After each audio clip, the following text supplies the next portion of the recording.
Welcome to Grand Farmer, the podcast where we bring together growers and members of the ag tech community to discuss the latest advancements in technology and their impact on agriculture. I'm Andrew Jason, I'm with the Grand Farm team, and today we're so excited to have Levi Otis, the founder of QR Post, and Alisha Nord Levi, a farmer and rancher out in rural North Dakota. And we had a really interesting discussion around how QR Post is creating better communication between landowners and hunters, which is a really underappreciated and pretty large problem within the hunting industry. So without further ado, let's get right into this interesting conversation with Levi and Alisha.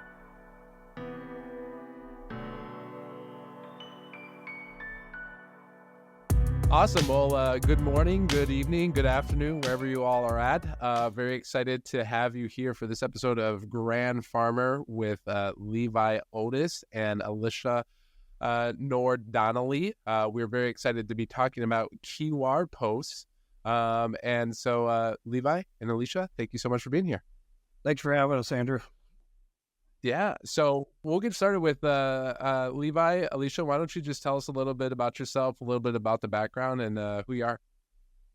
All right. My name is Levi Otis. I'm the co-founder of QR Posts, which is it's a land management tool for farmers and landowners to help them manage all the overwhelming hunting requests and other requests that they get.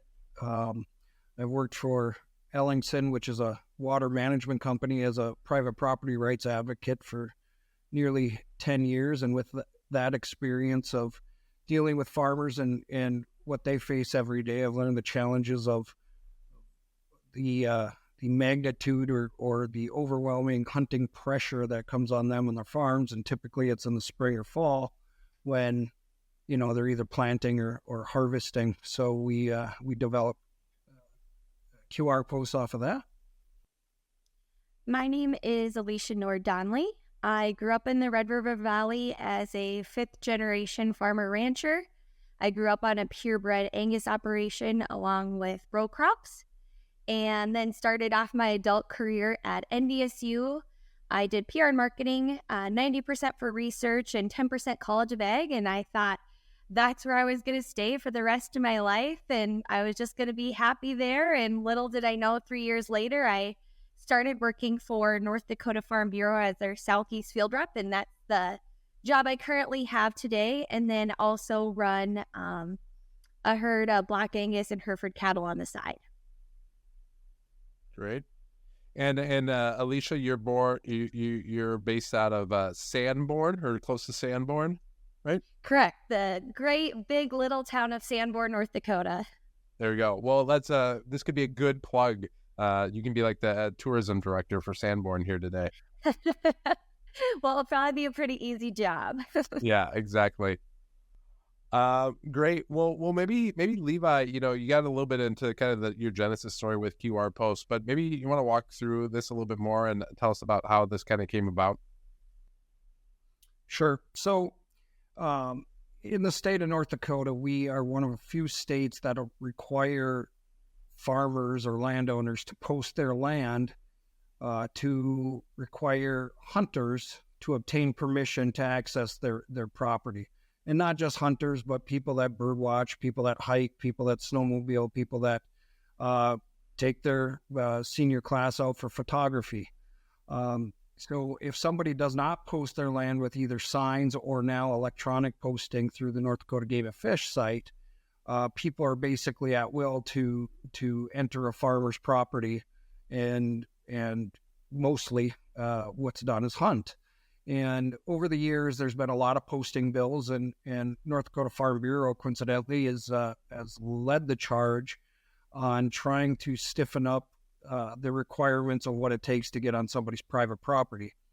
My work within the water industry, I spent a lot of time in Bismarck, North Dakota, working on legislative affairs for our customers, and through that, I learned a lot of the pain points through the farmers of why they want people to request permission to access their property, or why maybe they don't want somebody on their property, and vice versa, of the pains that hunters go through trying to get on people's private property not just in North Dakota, but around the country.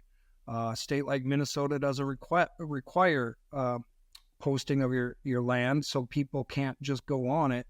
But then they call you or they stop and knock on your door, and so there is a lot of hunting pressure in states, especially the western states where animals are abundant.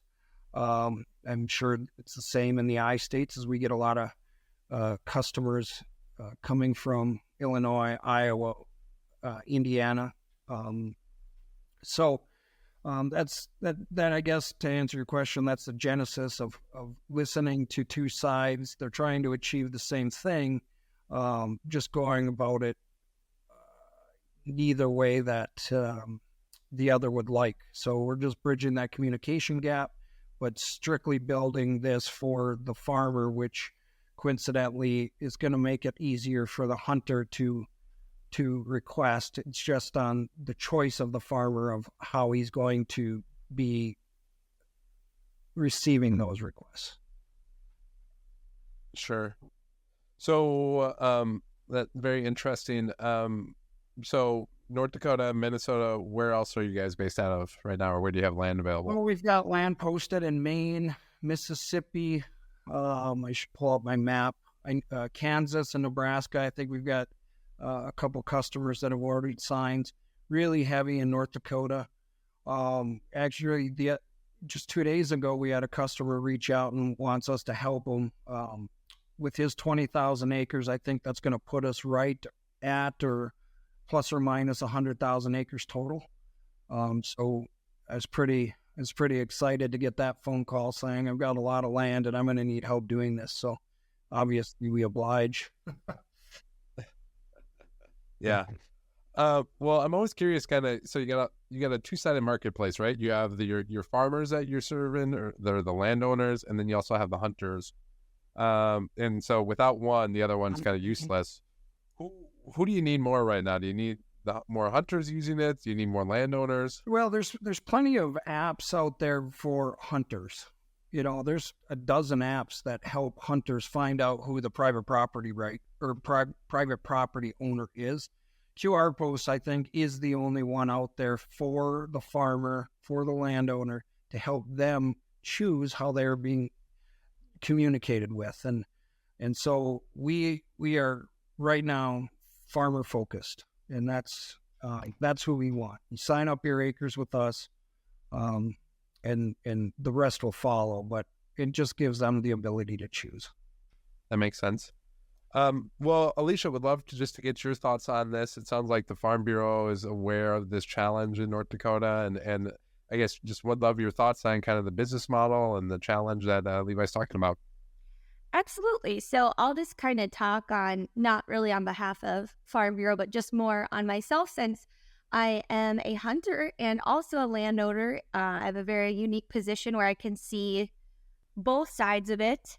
And this hasn't, like Levi said, this isn't a problem that just stemmed overnight. It's been an issue for many, many years, and it's kind of just come to a head where I think people finally realize, hey, we need to actually do something about this problem. And I think we can all agree that the main problem is communication. And just like anything, whether it's, in your personal life or at work, and there's conflict happening, it usually will stem back to the lack of communication. And so I think this is great. And hopefully more people do start using it, because it really is about the safety of both sides too. Just so many things can go wrong now. And I hate to say it, but everybody's suing everybody over everything. And it can be something so small, and it's honestly kind of ridiculous. So this is about also protecting both sides, protecting the farmer rancher if someone were to get hurt on their property, were to hurt their livestock by accident, and then also that hiker or hunter, whoever is out there, also protects them, because of course we want them to be safe, and we want them to be aware of, where we might have traps set, or where there's barbed wire fence where they think that they can go through it, and then they try to and they get hurt. So this is really about protecting both sides as well. So that's why I'm really excited that Levi came up with QR posts and that more people are hearing about it. And hopefully with this next hunting season, we get even more people excited to use it and kind of smoothen out the entire process. Yeah, to add to what Alicia's saying, so one of the things that we hear from farmers a lot is, I don't want to get sued if somebody gets hurt on our property. And there are protections within the state of North Dakota. Now, I don't know all the protections of every state and how they protect farmers from somebody being hurt on their property, but we have built in a liability waiver so that when you scan the QR code and you ask permission, and somebody like Alisha gives you permission, and it says you're approved to hunt a piece of property, you have to acknowledge the liability waiver that a law firm in Fargo has drafted. Now, as a landowner, you actually have the ability to have your own lawyer draft a liability waiver that can easily be uploaded into your own account and give you some added protection, right, above what the state is doing. And she's absolutely right about the safety piece, because we've got a number of customers that say, I give permission to this guy, I don't even remember what farm I gave him permission on, and then another guy calls and says he wants to take his hunting party out there. Now all of a sudden the early bird gets the worm. Well, you've got a group of hunters that are already in the field, and now another guy shows up because I gave permission. Now they're hunting the same field and they don't even know it, and now it comes back on me because, oh geez, you gave him permission, you gave us permission, and now farmers are in the middle of hunting disputes and they don't want anything to do with it. And so part of that process is it'll tell you when somebody is on that farm. And if the hunter only wants, or if the farmer only wants one party out there at a time, he could say no more than one party. And so if somebody else comes along and scans the sign, it will say, sorry, this field is taken for the day. And it provides receipts to each hunting party, so they have permission for that day only, not getting permission for today, and then next week coming back and say, well, you gave me permission. Well, now you could say, well, let me see your receipt. No, that was for Tuesday or Thursday, May 4th, right? Not May 8th. And so we're just really trying to button down the I don't want to say they do it on purpose, but sometimes you give somebody permission for a day and they take the whole year. Yeah. So it's the old, I have a 2-year-old. It's the old, if you give a moose a muffin, right? So. Yep.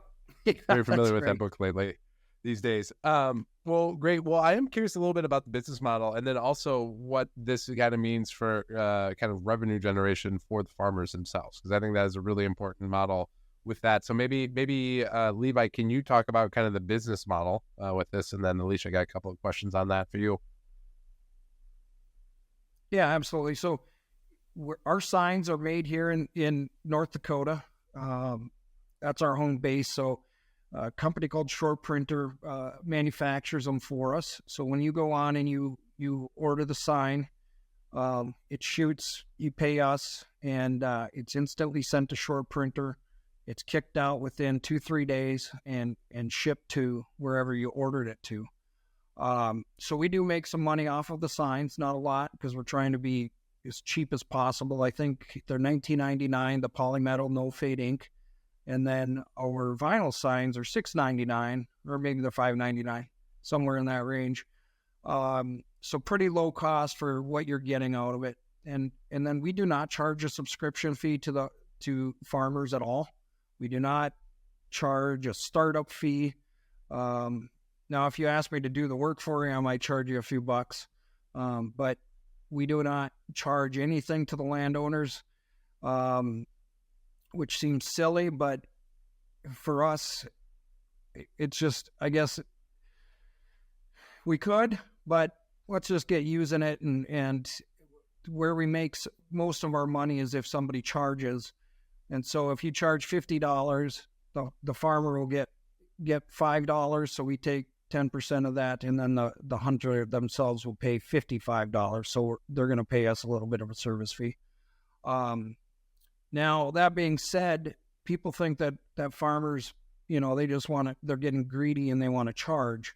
85% of our customers do not charge. We have 0 customers that charge anybody under the age of 18. And the most I think anybody is charging is $30. And when I asked the farmer from Milner why he was charging $30, he said, because it costs $50 to golf. He said, people give me grief, I get subsidies, so they should get to hunt my land. Well, we all pay taxes and we still pay Fargo Parks, $50 to golf course. So I think that's a fair assessment. Now, the reason he charges the $30 is because people have skin in the game. If they really want to hunt it, they pay the $30. He uses it for beer money for his shop and his hired men. I think that's kind of cool. So that's the model. And for us, there's going to be power in the data, having more landowners sign up and more accessibility. So QR Post is in it for the long game and to help the solutions. We're private property rights guys and we're 2A advocates.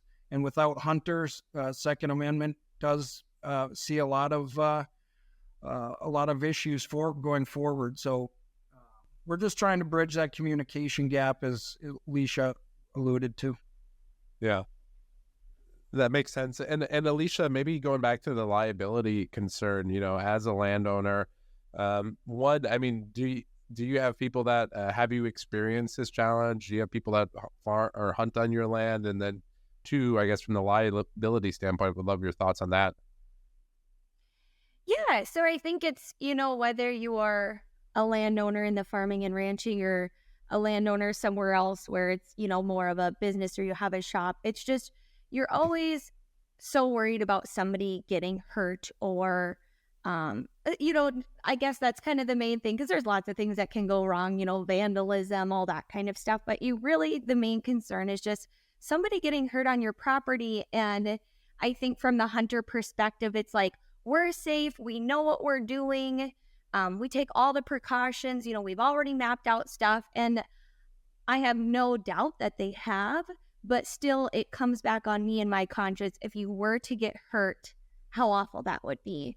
And so that's something I think that maybe hunters have a hard time understanding, is it's a conscious thing on us. It's like, we understand that you're safe and you're trying to do all the right things. And, you've done all the safety programs, but still it does come down to us just worrying. And so maybe that's something that kind of gets mistranslated in between, is we really are just worried. And it can come off like Levi said, as, well, we don't want you here, or, we already got people and stop asking me. It really doesn't come down to that. It just comes down to sometimes the overall stress it can cause somebody else other than your family being on your property. And especially if you do have livestock or you have, dogs, whatever it may be, there's always that too, because you just never know. Animals are animals. And sometimes for hunting, you'll have to go through a pasture with cattle that has a bull in it, or you have a dog that maybe doesn't like kids that kind of roamed out. They found these people and they roamed out to the field. So it's all those little things that kind of add up, that you're always like, okay, do I have this set in place? Do I have, an animal that might be a little on the aggressive side? Did I make sure that they're not going into that pasture? And did I move this piece of equipment? And there was a hole in that field. Did I tell them about that so nobody twists an ankle? It's just, there's so much going into letting somebody on your property these days, and it all comes back to safety. And I think sometimes that just, they don't see that side of it. They see how, they're good stewards of the land and they're great hunters and safe and all of that, but they don't quite see the other side, where if something were to happen, how that landowner feels and takes responsibility for everything that happens. Yeah, that makes sense. And Alisha, I know that, I'm kind of surprised that there's not more people that are charging for the platform to hunt on there. But, I think that, I view this as, despite what they might say about subsidies, it's really important to figure out how to provide more revenue for farmers. So how can you provide more diversified income for them? So I see that as a good piece of this. And maybe Alisha just would love your thoughts on kind of that business model where this seems to be very farmer centric, where it's not a subscription fee. It's not, it's not a exorbitant amount that they're taking off the top of it. Just would love your thoughts on that. I was actually very surprised when Levi said the dollar amount and how many people are not putting any cost out there. That really surprised me. I for sure thought it would be more. So when Levi said that caught me off guard, because I figured for sure people would jump right on that. And not that going back to the greedy thing, but you think about when you let somebody on your property. I mean, we're talking about fixing ruts from vehicles, especially if there was rain involved. We're talking about picking up garbage, fixing fence. That's the big thing, and that probably irritates me the most, because we do have cattle, and so getting your fence cut and having livestock out and having to chase after it is probably the number one pet peeve of ranchers in North Dakota. And you're not just talking about a pet peeve, you're talking about safety, and then you're talking about money with fixing fence and the time that goes into it. So honestly, I was very surprised at the lack of people charging, which, I mean, that just goes to show you the type of people that farmers and ranchers are, because a lot of times, I bet 95% of farmers and ranchers are hunters or have family members that hunt. I mean, I grew up hunting. It's a wonderful experience. You have so many memories, and I think that's why people get a little in tune with, why can't we be out there, and why do we have to go through this process? Because they think of just hunting as memories, and it's family time, and it's remembering the first buck you shot and seeing the sunset or the sunrise, and they have all these wonderful memories, which is great because a lot of us do, but we also have to remember the safety part of it and making sure that we're kind of doing it in the correct order. I would say, and I remember the one big thing, we have land by the Red River, and it was just really sad to see when you would let people out there and they would leave their garbage. And number one, it's never fun to pick up somebody else's garbage, but just the fact that they didn't care. They didn't care to bring their garbage with them or to throw it in a proper dumpster. They were out there hunting and give you the whole spiel of how they care about the land and the animals, and it's a family affair. And then they leave their garbage. It's kind of a little slap in the face. Levi, why do you think it is more are charging? Is it just the people that are on there? They want to make it easy to hunt? What's your thoughts? Yeah, I think a lot of our customers and the conversations we've had, and they testified on it in Bismarck during the legislative sessions, that most guys just want to know who's on their property. They want to know who's on it and when. And if something like a fence does get cut, they want to be able to track, okay, this guy named, Andrew Jason was on my property last week. And so they want to be able to track it. And we do have, we've got a customer west of Valley City who signed up one quarter with us to try. And he called and signed up another one. And so now he's got 2 quarters west of Valley City. But what he does is he's got a lot of friends that like to hunt. And so he wants to see, oh, my buddy Andrew Jason is just requested to hunt, approve. If it's somebody that he doesn't know or hasn't met in person, then he presses deny. And then they go on to the next piece of ground. But I don't know if farmers are really doing it because of the money. It's more, she's right. NDSU's got a lot of studies about, what ruts in fields cost farmers, and whether it's high school kids and screwing around and tearing up your fields in a wet spring, it's astronomical when you start adding up what that could do to a quarter of ground. If it's $6 to $8 an acre, do that times 100. And so there is some frustrations that go along with farming, and I don't know if people fully understand that when they are accessing somebody's private property to do so. And again, if we can bridge the communication gap and start building better relationships, then maybe you're going to be that guy that scans a sign and gets approved because you've now built a relationship over the years because you've been respectful on his property. And he notices that every time you come here, he's been happy with you. Yeah, that makes sense.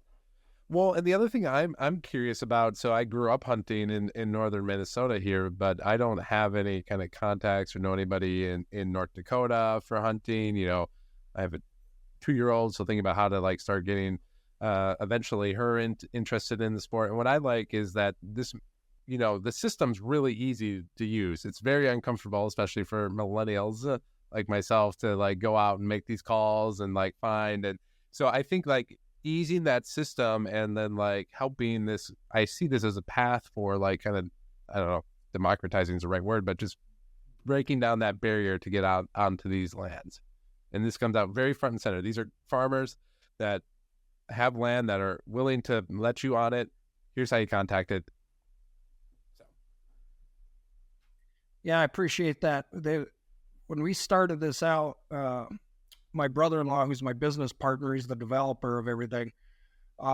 We grew up in Devil's Lake, the two of us, and we hunted just like you guys, and friends with farmers, friends with hunters. Of course, Devil's Lake is probably the waterfall mecca of hunting, and listening to our farm friends as we grew up complain about all the hunters are coming. Of course, we never had trouble finding anywhere to hunt.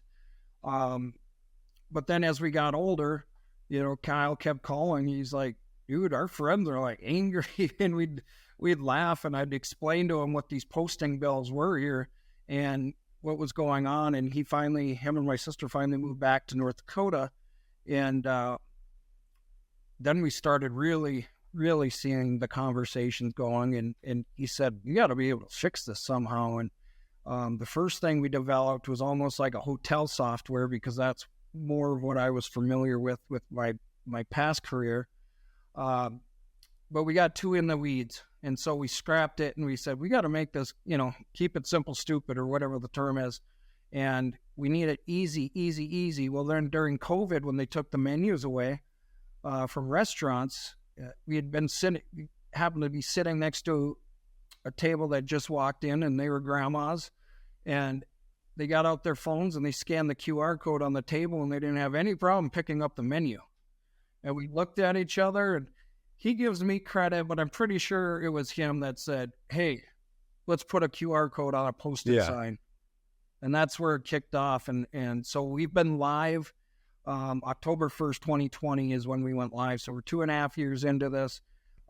Just about 100,000 acres posted, 110 customers.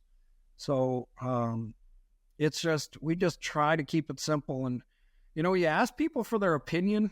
It's kind of funny. They don't always give it to you, which, you know, if you said, Levi, give me your honest opinion about this, I'm giving it to you. But I ask guys all the time, I'm like, what do you like? What don't you like? Oh, I like it. I'm like, yeah, that's not helping me get better. So it's the old Henry Ford quote that if he asked his customers what they wanted, they would have said a faster horse, right? Right. That's right. So,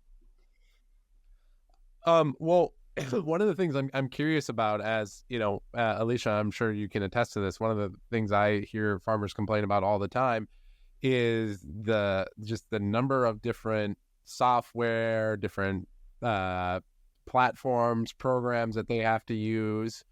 So maybe from a farmer perspective, what's the ease of this?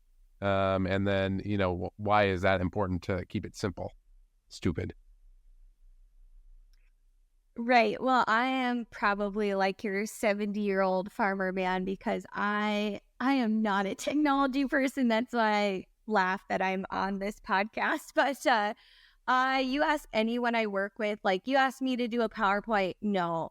But I can turn on a computer, I can text on my phone, make a phone call, and that's really the extent. And everybody laughs at me. I mean, I just learned how to use Venmo, like, I don't even know, like maybe a year ago, because I was forced to, because nobody wanted to take my check, and it was just this whole thing. But I definitely am an old soul when it comes to technology. But when it comes to this, and so I've been on Levi's website and I've looked up land and downloaded the app, and I will attest that even I can do it. And if I can, I promise you anybody can, because I am like the most hesitant when it comes to technology, and there's just always something new and different, and it seems like there's always a problem. But I love this because it was very simple, and for the sheer fact of 3 years ago, in one day, and mind you, I do work from home and on the road, so this particular day I was home, and I had 11 different, and mind you, we also live in goose country, and I had 11 different people knock on my door to hunt geese. And at the end of the day, I was like, what just happened? Like, I didn't do anything, but I felt like answer the door and have conversations with people and tell them no, tell them this is a different person. They don't want me to give out their number. And I just spent all day answering questions from hunters. And I was just like, I can't do this. Like, I'm going to have to not answer the door because I wasn't even able to get any work done. Which kudos to them for coming to the door and asking, but I repeated myself 15 different times. And I'm sure they don't like stopping either. It's an awkward conversation you usually have to have. And half the time they were asking about land that wasn't, because in our backyard is kind of where they want to go. Well, we don't even own that land, but we're the closest farmstead to it. So of course that's where you would come. So then that got frustrating, telling them that I don't even own that land, and the person who has it doesn't want me to give out their contact information. And so when I heard about this, and I'm like, oh my gosh, this is going to limit so many goose hunters on my place. I don't even know how many had stopped that year, probably over 60. But that was the most that I had in one day. And again, I do applaud them for coming and asking, but it's exhausting. It takes up your whole day. And so just being able for both sides, for them to just scan this code and get an answer like that. I mean, everybody's time's precious. We're always in a time crunch, rushing from place to place. And so what better way than to go up, snap a picture, and know whether it's a yes or no and move on with your day. So I am all in favor of it. And I've been on the website, like I said, very easy to navigate. And I love that there's, what is there, Levi? Like two or three tabs you can click on, and that's it.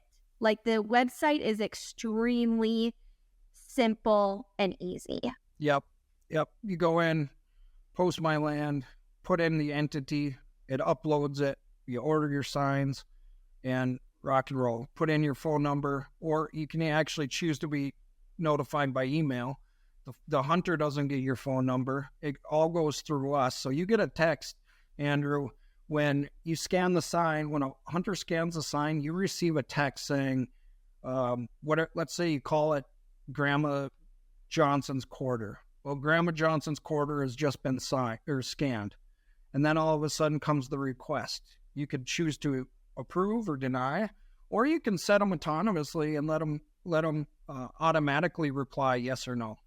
And if they automatically reply yes, you get the liability waiver signed. It comes in with their name, and it sits in the account. So now you know who hunted there. Or they scan it and you don't want anybody to hunt. Alicia doesn't want to field them all day. It just says, sorry, we're not taking hunting requests at this time. And let's say your kids are at NDSU or the U of M and they want to bring their friends back and hunt next weekend. You can go into your system and block off the days that they're going to be here and to make sure that they've got the land to hunt on that they want. And those days are blocked off, and more hunters can show up next week and start hunting again.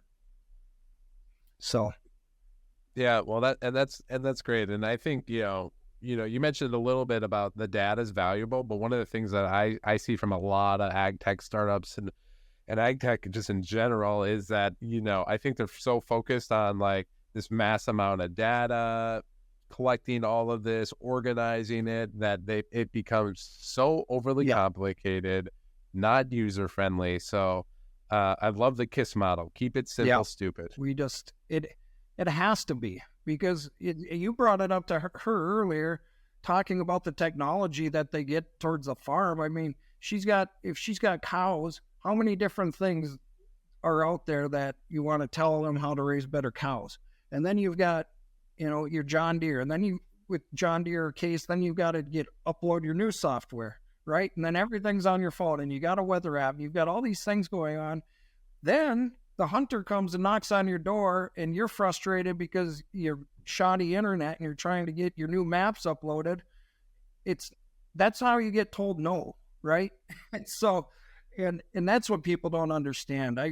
The Milner guy, as an example, was out in the field. They had broke down. They're trying to move equipment. His phone keeps ringing. He, just presses ignore while the hunter goes to his farm and knocks on the front door, and his wife is feeding their kids. So she finally goes to the front door to see who it is. There's nobody there. She goes back to the kitchen. The guy's knocking on the patio. It's probably a good thing she didn't have a gun, because she would have been so scared she would have fired right through that patio door. But that was what caused him to sign up his entire farm with QR posts. He was done with it. He said, every time that somebody asked me, I seem to be mad.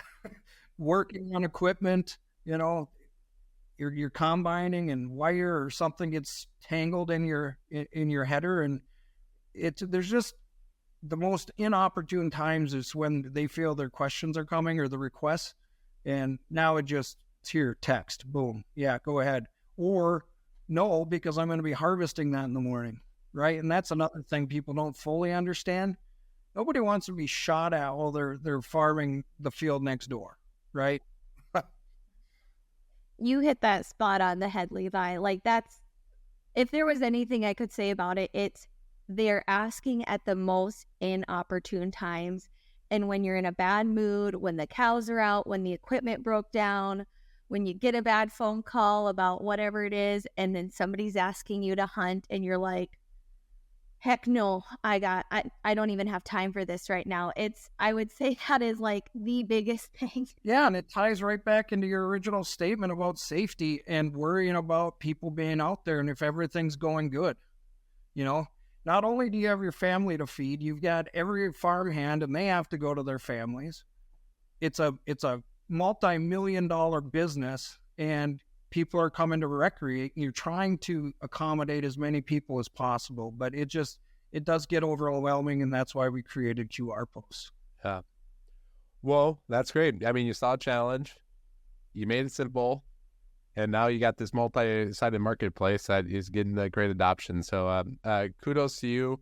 As we're about to wrap up here, maybe I'll just turn it over to you, Levi, and then you, Alisha, just for kind of some closing thoughts. Well, I encourage farmers to at least give us a shot. If it's one field, you want to try one field, maybe you'll like it and do another one. Some guys are charging, as I said, partially just to pay for the signs.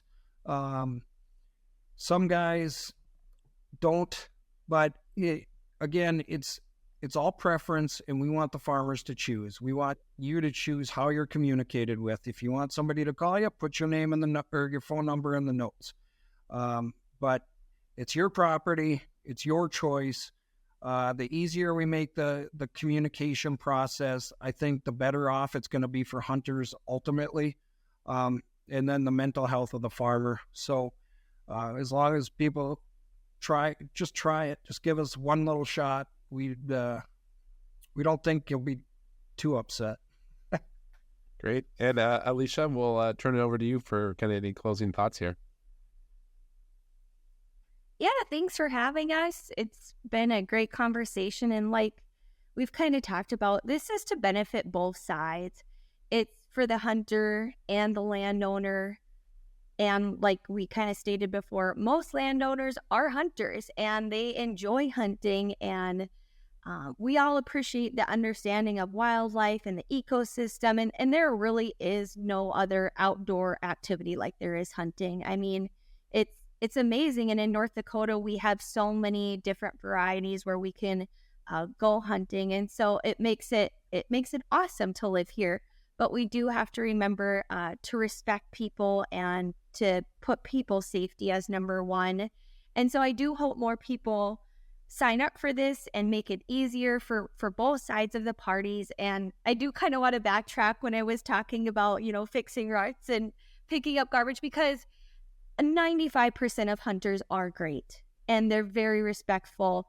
But just like anything, it's that small percentage of people that do have to ruin it, and it makes it really frustrating. So I did want to go back, because then I kind of felt bad about saying it, because most of them are great and great to work with, and I do appreciate the direct contact and asking, but it's exhausting. And in this fast-paced world we now live in, what easier way for both sides of the party to get what they want? And so I'm really excited to see where QR Post goes in the future.